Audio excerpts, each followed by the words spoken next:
భారత్ పాక్ ఒప్పందంలో మీ ప్రమేయం లేదు, అది ద్వైపాక్షిక కాల్పుల విరమనే ట్రంప్కు తేల్చి చెప్పిన మోడీ. మొన్నటి పాకిస్తాన్తో భారత్కు జరిగిన మొన్నటి ఆపరేషన్ సింధూర్ తర్వాత జరిగిన ఏదైతే యుద్ధ వాతావరణం ఏదైతే ఉందో, ఆ తర్వాత కాల్పుల విరమణ ఒప్పందం ఏదైతే ఉందో, మొదట్లో మోడీకి మంచి పేరు తీసుకొచ్చిన చివరికి ఇది నేనే చేశాను, నేనే కాల్పుల విరమణ చేయించానని ఎప్పుడైతే ట్రంప్ చెప్పాడో అప్పుడు కొంత మోడీ ప్రతిష్ట మసకబారిన పరిస్థితి.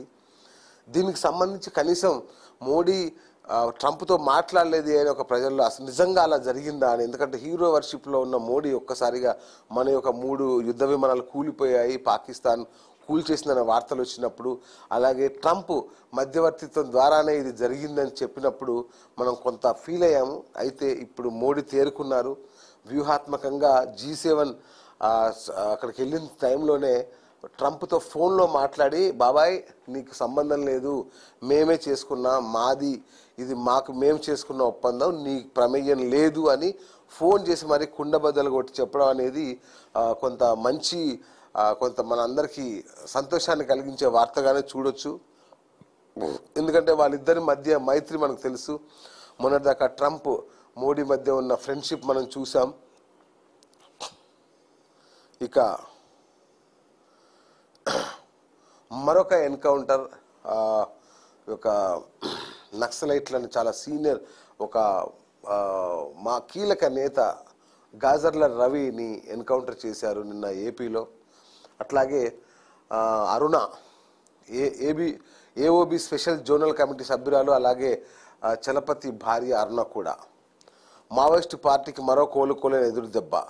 అల్లూరు సీతారామరాజు జిల్లా ఏపీలోని రంపచోడవరం మండలం కింటకూరు గుట్టల్లో బుధవారం వేకువజామున జరిగిన ఎదురు కాల్పుల్లో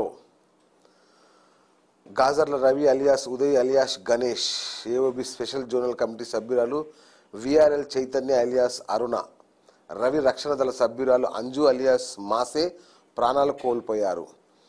ఘటనా స్థలాల నుంచి 3 AK-47 రైఫిల్ను స్వాధీనం చేసుకున్నారు. మరికొందరు మావోయిస్టులు తప్పించుకుని ఉంటారని భద్రతా దళాలు భావిస్తున్నాయి. సో నిన్ననే మనం అనుకున్నాం, ఎప్పుడైతే రాజ్యహింస ఉండకూడదని మనం ఎంత అనుకున్నామో అట్లాగే నక్సల్స్ హింస కూడా తప్పని మనం అనుకున్నాం. నిన్ననే మావోయిస్టులు ఒక 3 యొక్క లొంగిపోయిన నక్సల్స్ కుటుంబ సభ్యుల్ని చంపేశారు, మరొక 10 మందిని చెరబట్టారు. వెంటనే ఇవాళ మరొక ఎన్కౌంటర్. ఇక్కడ వీళ్ళిద్దరి మధ్యలో మనం నలిగిపోతున్న పరిస్థితి. ఇది మావోయిస్టులకు మాత్రం చాలా భారీ దెబ్బగానే చూడొచ్చు. వీళ్ళు చర్చలకు మేము సిద్ధమంటున్నారు, ప్రభుత్వం మేము చర్చలకు రండి అని పిలుస్తోంది. కానీ ఏది చిత్తశుద్ధితో ఎవరు పిలుస్తున్నారో అర్థం కావట్లేదు. కానీ మానవ హక్కుల సంఘ నాయకులు అలాగే కొందరు పూనుకొనైనా సరే ప్రభుత్వానికి నక్సల్స్ మధ్య చర్చలకి ఒక దారి వేస్తే బాగుంటుంది అనేది సామాన్యుల యొక్క భావన. ఇక్కడ నిన్న మన సీఎం రేవంత్ రెడ్డి గారు వీళ్ళంతా అఖిలపక్ష సమావేశం నిర్వహిస్తుంటే కేంద్ర మంత్రి కిషన్ రెడ్డి మన తెలంగాణ నాయకుడు అక్కడ కేంద్ర జలశక్తి మంత్రిని కలిసి మరి రాజకీయంగా తనకు నష్టం జరుగుతుంది అనుకున్నారో ఏమో కానీ వెంటనే అక్కడ కలిసి ఆయనకి బనకచర్ల మీద ఫిర్యాదు చేశారు. ఆయన ఏ రాష్ట్రానికి అన్యాయం జరగకుండా నిర్ణయం తీసుకుంటారని హామీ ఇచ్చారని కూడా ఈ వార్త సారాంశం. సో అట్లా రాజకీయ మైలేజ్లే జరుగుతున్నాయి ప్రస్తుతానికి. సో ఇక్కడ ఇదైతే ఇరాన్ ఇజ్రాయిల్ యుద్ధం పీక్ స్టేజ్కి చేరుకుంది. ఏకంగా ఇరాన్ అధ్యక్షుడు ఖమైనీ ప్రకటించేశారు యుద్ధం మొదలైంది అని, ఆపేది లేదు అని. ఇక ఇజ్రాయిల్ దాదాపు 50 యుద్ధ విమానాలతో ఇరాన్ మీద భారీ ఎత్తున తెగబడుతోంది. చూడండి, అటు ఇజ్రాయిల్లో ధ్వంసమైన భవనాలు, అటు ఇరాన్లో టెహరాన్లో అలుముకున్న పొగ, అంటే బాంబు దాడుల వల్ల జరిగింది. అమెరికా జోక్యం చేసుకుంటే ఖబర్దార్, కోలుకోలేని విధంగా దెబ్బతీస్తాం, ఇరాన్ సుప్రీం నేత ఖమేనీ హెచ్చరిక. ఇరాన్ మాత్రం పెద్ద ప్రమాదంలో ఉంది. శ్వేత సౌధంలో ట్రంప్ కీలక వ్యాఖ్యలు. వీరిద్దరి మధ్య మాటల యుద్ధం నడుస్తోంది అమెరికా మరియు ఇరాన్ మధ్యలో.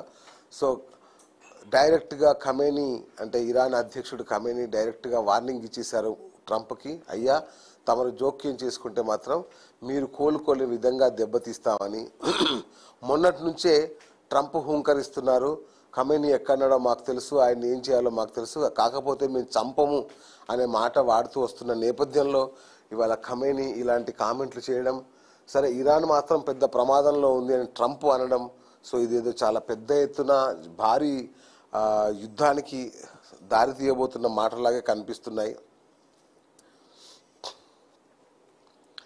సో ముప్పు తప్పేది ఎలా? వానాకాలం వచ్చిందంటే మనకు తెలుసు, నగరాలు పట్టణాల నాలాల పరిస్థితి ఎలా ఉంటుందో. హైదరాబాద్లో చాలాసార్లు జిహెచ్ఎంసీ పరిధిలో నాలాల్లో పిల్లలు పెద్దలు కొట్టుకుపోయి చనిపోయిన దృశ్యాలు కూడా చూసాం. సో దానికి అప్రమత్తం చేస్తూ ప్రభుత్వాన్ని ఈ వార్త ఒక మంచి వార్త, ప్రభుత్వాలు కాస్త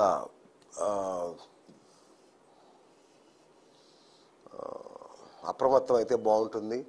ఇథనాల్ పరిశ్రమ కేసులో రైతులకు సంఖ్యలు వివాదాస్పదంగా మారిన ఘటన, 3 పోలీసుల సస్పెన్షన్. రైతులకు సంఖ్యలు వేసిన ఫోటోలు వీడియోలు నిన్న హల్చల్ చేశాయి. ఆ కేసులో మరి అవి మీకు చూపిస్తాను, ఫోటోలు అవన్నీ. సో ఇది తెలంగాణ ఎడిషన్ ఈనాడు. ఇప్పుడు ఏపీ ఎడిషన్ చూద్దాం ఒకసారి.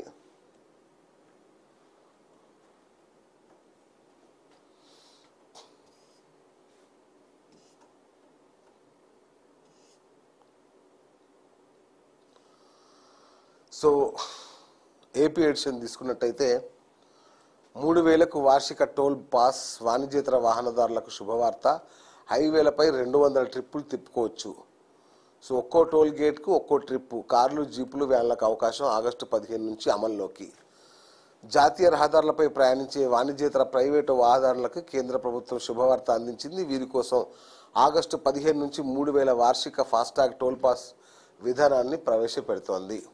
సో టోల్ గేట్కి పాసులు తీసుకోవచ్చు అనమాట. 3,000 పెట్టేస్తే ఇక ప్రతిసారి రీఛార్జ్ చేసుకునే అవకాశం లేదు. కొంత లాభం కూడా కలిగే అవకాశం ఉంది. సో 200 ట్రిప్పులు అంటే మీకు కొంత లాభం కలిగే అవకాశం ఉంది. ఇక ఫోన్ ట్యాపింగ్ పచ్చి నిజం, బైబిల్పై ప్రమాణం చేసి చెప్పగలను. ఇదే విషయం వైవి సుబ్బారెడ్డి నాకు చెప్పారు. జగన్ కేసీఆర్ సంబంధం ముందు రక్తబంధం చిన్నబోయింది. విశాఖలో ఏపీసీసీ అధ్యక్షురాలు షర్మిల.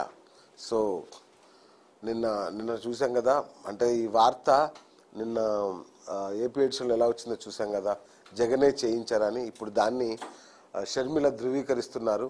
ఇది మా అన్నయ్య చేయించాడు, జగన్ కేసీఆర్ల బంధం ముందు మా అన్నా చెల్లెళ్ళ అనుబంధం చిన్నబోయింది అని తను బాధను వ్యక్తం చేస్తున్న వార్త ఇది. సో బనకచర్ల కేసీఆర్ పాపమే అనేది అక్కడ ఆంధ్రప్రదేశ్లో ఇచ్చారు. కబుర్ల దేవతకు బాల సాహిత్య పురస్కారం, మైరావణకు యువ సాహిత్య పురస్కారం,